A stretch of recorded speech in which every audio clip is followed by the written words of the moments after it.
آج کی رات انتہائی برکتوں کی حامل رات ہے۔ اس رات کے جھرمٹ میں اللہ کی بے پناہ رحمتوں کا نزول ہوتا ہے، اتنی رحمتیں اترتی ہیں۔ امام قویری لکھتے ہیں کہ روئے زمین کے تمام مسلمانوں میں ان رحمتوں کو تقسیم کر دیا جاتا ہے، رحمتیں پھر بھی بچ جاتی ہیں۔ جتنی فرشتے لے کر رحمتیں آتے ہیں، وہ رحمتیں سب کو دینے کے باوجود بھی رحمتیں بچ جاتی ہیں۔ پھر وہ رحمتیں دارالحرب میں رہنے والے کافروں میں بانٹی جاتی ہیں، اور جس کافر کو اس رحمت سے حصہ ملتا ہے اللہ اسے اسلام عطا فرما دیتا ہے۔ یہ جو آپ آئے دن سنتے رہتے ہیں کہ فلاں عیسائی مسلمان ہو گیا، فلاں ہندو مسلمان ہو گیا، تو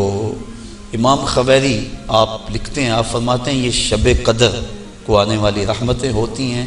مسلمانوں کی جھولیاں بھر دی جاتی ہیں، اور پھر اس کے بعد جب رحمتیں بچ جاتی ہیں تو وہ دارالحرب کے اندر رہنے والے کفار کو بانٹ دی جاتی ہیں، اور انہیں اللہ پھر بعد میں ایمان عطا فرما دیتا ہے۔ اور ایک روایت کے لفظ اس طرح ہے کہ پھر وہ رحمتیں چھوٹے بچوں میں بانٹ دی جاتی ہیں۔ اللہ کی رحمتیں کتنی عمیم ہیں اور اس کی رحمتیں کتنی وسیع ہیں۔ اللہ تعالیٰ کے محبوب علیہ السلام نے اللہ کی بارگاہ میں یہ عرض کی تھی کہ مالک، میں اب اپنی امت کو تیرا سلام پہنچاتا ہوں، تیری جانب سے جو سلامتیاں وصول کرتا ہوں وہ اپنی امت کو میں دیتا ہوں، تو جب میں چلا جاؤں گا تو تیری طرف سے اترنے والی سلامتیوں کو اور سلام کو میری امت تک کون پہنچائے گا؟ تو اللہ تعالیٰ نے سورۃ القدر نازل کی، جس میں فرمایا سلام محبوب فکر نہ کر، فرشتوں کی ڈیوٹی لگا دی ہے، وہ قیامت تک تیری امت پر سلامتیاں نازل کرتے رہے۔ تو اس رات کے جھرمٹ میں بے پناہ برکت ہے۔ ویسے تو حدیث شریف میں آتا ہے کہ اس کو طاق راتوں میں، آخری عشرے کی طاق راتوں میں تلاش کرو، لیکن حضرت ابی بن کعب رضی اللہ تعالیٰ عنہ قسم کھایا کرتے تھے کہ مجھ سے قسم لے لو کہ شب قدر جو ہے وہ 27ویں کی رات ہے۔ حضرت بایزید بسطامی فرماتے ہیں میں زندگی میں 2 مرتبہ شب قدر کو پایا ہے، اور دونوں مرتبہ 27ویں شب کو ہی پایا ہے۔ حضرت ابو الحسن ایک بزرگ ہیں، وہ کہتے ہیں جب سے میں نے ہوش سنبھلی ہے اس وقت سے لے کر اب تک ہر سال میں شب قدر کو پاتا ہوں، اور میرا تجربہ یہ ہے کہ اگر پہلا روزہ پیر کا ہو تو شب قدر 21 تاریخ کو ہوتی ہے، اور اگر پہلا روزہ جمعرات کا ہو تو شب قدر 25 تاریخ کو ہوتی ہے، اور اگر پہلا روزہ جمعے یا منگل کا ہو تو شب قدر 27 کو ہوتی ہے، اور اگر پہلا روزہ جو ہے وہ اتوار یا بدھ کا ہو تو شب قدر 29 کو ہوتی ہے، جو ہے وہ لیلۃ القدر کی رکھی گئی ہیں۔ اللہ تعالیٰ جل شانہ ہمیں اس رات کی برکتیں لوٹنے کی توفیق عطا فرمائے۔ اس کی رحمتیں بازو پھیلائے آواز دیتی ہیں بندے کو کہ کوئی ہے بخشش مانگنے والا، کوئی ہے رزق مانگنے والا، کوئی ہے سوال کرنے والا، میں اس کی جھولیاں بھر دوں۔ ہم تو مائل بکرم ہیں، کوئی سائل ہی نہیں، راہ دکھلائیں کسے، کوئی راہ روے منزل ہی نہیں۔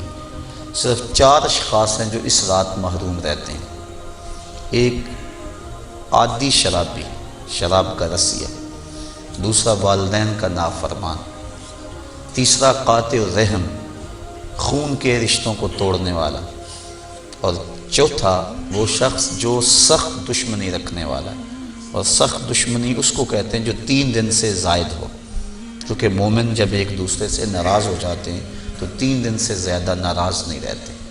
تو جو 3 دن سے زیادہ ناراض ہیں ان کو سخت دشمنی رکھنے والا کہا جاتا ہے۔ تو اس رات کی جھرمٹ میں، اس رات کے حسین لمحوں کے اندر یہ 4 بندے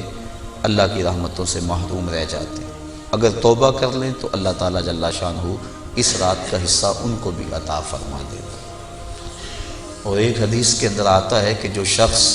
شب قدر کو 2 رکعت نوافل اس طرح ادا کرے کہ سورہ فاتحہ کے بعد 7 مرتبہ سورہ اخلاص پڑھے، اس کے بعد سلام پھیر کے کہے استغفر اللہ و اتوب الیہ، اور یہ 70 مرتبہ پڑھے بعد میں، تو اپنی جگہ سے اٹھے گا نہیں کہ اللہ اسے بھی اور اس کے ماں باپ کو بھی بخش دے گا، یہ اللہ اسے انعام عطا فرماتا ہے۔ انشاءاللہ بعد میں ہم اس کا اہتمام کریں گے، اور بھی نوافل وظائف اور مختلف جو ہیں وہ شب قدر کی برکتیں اور فضیلتیں ہیں۔ سورہ تکاثر اور اس کے بعد سورہ اخلاص پڑھنے کا حکم ہے، اور وہ 4 رکعتیں ہیں، 70 مرتبہ پڑھی جائیں۔ دیگر مختلف جو ہیں وہ علماء نے اپنے اپنے تجربات اور ان کو جو روایات ملی ہیں وہ امت تک منتقل کی ہیں۔ تو یہ رات اپنے دامن میں اس اعتبار سے بہت ساری رحمتیں لیے ہوئے ہمارے ہاں جلوہ گر ہے۔ اللہ تعالیٰ اس رات کی برکتیں ہم سب کو